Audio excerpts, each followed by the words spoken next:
before the rain starts. It's got a bit of an update. Last I was talking to you, I was working on the cabinet here. That's coming along, doing that mostly out of scrap wood, just in case it ends up being a design failure and it's got to be redone. I figure it's good, sturdy, and cheap if I can make it out of end cuts of 2x4s, and if it needs to be changed down the line, no harm done. Doing more work on the electrical nook here. Got the plywood all contoured out and nut certs installed, so that's going to be good and secure. A good place to put all my magic boxes and whatnot. So, cabinet's on hold. Kind of switching gears over to the electrical nook. You're wondering why the driver's seat's out. Not anything anyone ever likes to see, but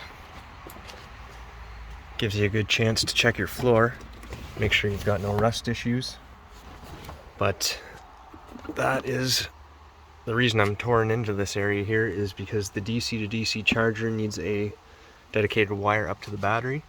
This van came with a sub installed by the previous owner, so I was just kind of seeing where he ran his wiring.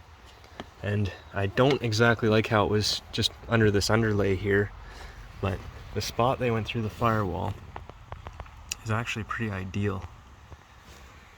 Yeah, it's right behind the brake pedal, so chances are your foot's not going to be under there pushing on it. I'll show you where it comes out under the hood here. Basically right in behind the ECU. Let's see, right there. And they even put a little bit of sealant around it, which is good. I would have liked to see Negrom it so that it wasn't rubbing. And they definitely went pretty heavy on the wiring here. I think that could have been a lot shorter, but once I get the DC to DC chargers wiring in there, it'll be a very short run to just come in through here, along here, hopefully through here. I'd also want to run a extension cord so that I can have a nice, easy, cheap way to do shore power. So I've got to factor that in as well. Definitely going to save myself a lot of money on conduit. I was about to buy 25 feet, but it looks like I'm only going to need maybe 4 feet on the other side of the firewall there. So that's where we're at here.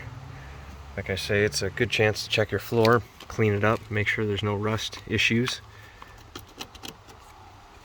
Especially if you live in Canada or in the Rust Belt in the United States.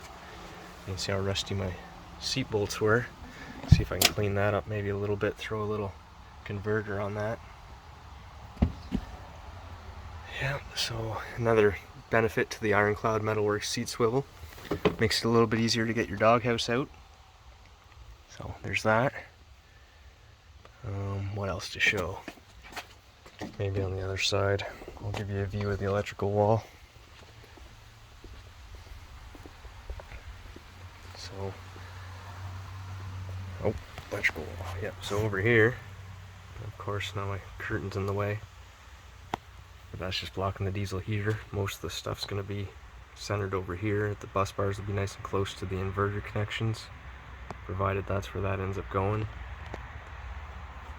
But other than that, when your doghouse is out, it's a good time to check over anything. Make sure that the spark plug wire loom that I put in is still in place and hasn't been rubbing on the doghouse, because it's kind of hard to tell if that's going to be an issue when you're going back together.